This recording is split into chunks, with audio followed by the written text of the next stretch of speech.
আসসালামু আলাইকুম। আমাদের আজকের আয়োজনে রয়েছে তালের রস বের করার সহজ 2টি পদ্ধতি সহ ভাদ্রের মিষ্টি মধুর এই তালের রস দিয়ে মজাদার তাল পিঠা তৈরির সবচেয়ে সহজ রেসিপি। আশা করছি আজকের ভিডিওটি আপনাদের ভালো লাগবে। প্রথমেই তালের রস বা পিউরি বের করার 2টি সহজ পদ্ধতি দেখিয়ে দিব।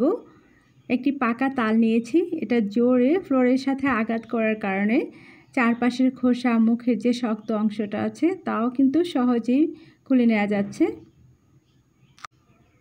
পাকা তালের এই খোসাগুলো ছাড়ানো খুবই ঝামেলার কাজ, তবে আমার মতো এরকম তাল ধরে জোরে ফ্লোরের সাথে আঘাত করার পর দেখবেন সহজেই এই খোসাগুলো আলগা হয়ে আছে আর সহজেই ছাড়িয়ে নেওয়া যাচ্ছে। এ থেকে আটি নিয়ে আমি কয়েকভাবে তালের রস বের করার কৌশলগুলো দেখিয়ে দিব। আমাদের সকলের ঘরেই এরকম সবজি কাটার জন্য গ্রেটার আছে। এরকম গ্রেটার নিয়ে এই তালের আটিটা ঘষে নিলেই সহজেই রসটুকু বের হয়ে যাবে, এতে পানি দেওয়ারও প্রয়োজন পড়ে না। এছাড়াও গ্রেটারের পরিবর্তে যদি স্টিলের চালনি বল থাকে ছিদ্রযুক্ত, তা দিয়েও করে নিতে পারেন। এভাবে করে নেওয়ার ফলে তালের সাথে থাকা অতিরিক্ত আঁশগুলো গ্রেটারে আটকে থাকবে আর রসটুকু নিচে পড়বে, সেজন্য এই রসটুকু ছেঁকে নেওয়ারও ঝামেলা নেই। গ্রেটারে এই রসটুকু বের করার ফলে এর সাথে আর পানি দিতে হয়নি, তাই পানি ঝরানোর ঝামেলাও নেই। এটা সরাসরি আপনি সংরক্ষণ করে রাখতে পারেন। এছাড়াও আপনি তাল দিয়ে যে পিঠাগুলো তৈরি করতে চান তা সহজে তৈরি করে নিতে পারেন। অনেকক্ষণ জাল করে এই রসটা শুকানোর প্রয়োজন হয় না। এটা হচ্ছে তালের পিউরি বের করার সবচেয়ে পুরনো পদ্ধতি। আমি সামান্য পানি দিয়ে তালের আটি কিছুক্ষণ ভিজিয়ে রেখেছিলাম, তারপর হাত দিয়ে কচলে এই পিউরিটুকু নিয়ে নিচ্ছি।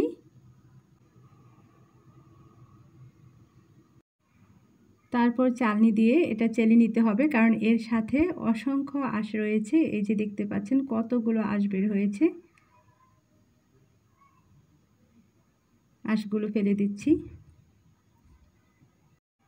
এভাবে নেয়ার কারণে এর সাথে অনেকটা পানি থেকে যায়, এই পানিটুকু ঝরিয়ে নিব। একটি কাপড়ের শপিং ব্যাগে আমি এই পিউরিটুকু ঢেলে তারপর একটি চালনিতে রেখে দিব 2 ঘন্টার জন্য।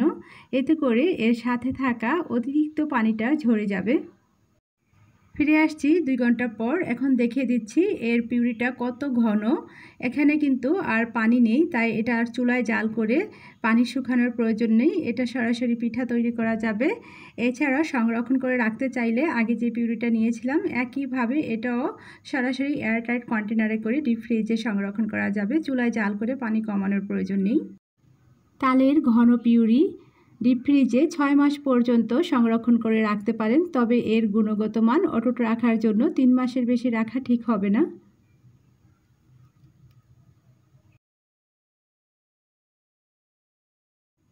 তালপিঠা তৈরির জন্য আমি 1.5 কাপ পরিমাণ শুকনো চালের গুঁড়া নিয়েছি। এটা বাজারে যে কিনতে পাওয়া যায় প্যাকেটের যে চালের গুঁড়া আছে, আতপ চালের গুঁড়া, সেগুলি নিয়েছি। এগুলো কিছুক্ষণ চুলায় অল্প আঁচে আমি টেলে নিচ্ছি। হালকা ব্রাউন করে টেলে চুলা থেকে নামিয়ে নিচ্ছি। তালের ঘন পিউরি দিচ্ছি 1/2 কাপ পরিমাণ। তাল কতটা মিষ্টি তার উপর নির্ভর করে চিনি দিতে হবে। আমার তাল খুব বেশি মিষ্টি, তাই আমি 1/2 কাপ পরিমাণ চিনি নিচ্ছি। তবে আপনার তাল যদি তিতা হয় তাহলে চিনির পরিমাণ সামান্য বাড়িয়ে দিতে হবে। 1/4 কাপ পরিমাণ দিচ্ছি কোরানো নারিকেল। পিঠায় সামান্য লবণ দিচ্ছি, 1/2 চা চামচের চেয়েও কম দিচ্ছি লবণ। এটা বেশিক্ষণ জাল দেওয়ার প্রয়োজন নেই, তবে আমার যে চিনিটা দিচ্ছি পিঠার জন্য সেই চিনিটা গলে যাওয়ার জন্য কিছুক্ষণ জাল করতে হবে। যদি তালের এই পিউরির সাথে খুব বেশি পানি থাকে তাহলে অনেকক্ষণ জাল করে নিতে হবে। আর আমি যেরকম ঘন তাল নিয়েছি এরকম ঘন তাল হলে চিনি গলে যাওয়া মাত্রই চালের গুঁড়া দিয়ে দিতে হবে। এগুলো মেশাতে গিয়ে চালের গুঁড়া আরেকটু লাগতেও পারে প্রয়োজনে, এটা তালের ঘনত্বের উপর নির্ভর করে কম বেশি হতে পারে, তবে আমি যতটুকু নিয়েছিলাম আমার জন্য একেবারে ঠিক আছে। আমরা আটা রুটির জন্য যেরকম ডো তৈরি করি সেই রকম একটি ডো তৈরি করে নিতে হবে। চুলা থেকে নামিয়ে হাত সহ্য করতে পারে এরকম গরম থাকা অবস্থায় এটা মথে নিতে হবে।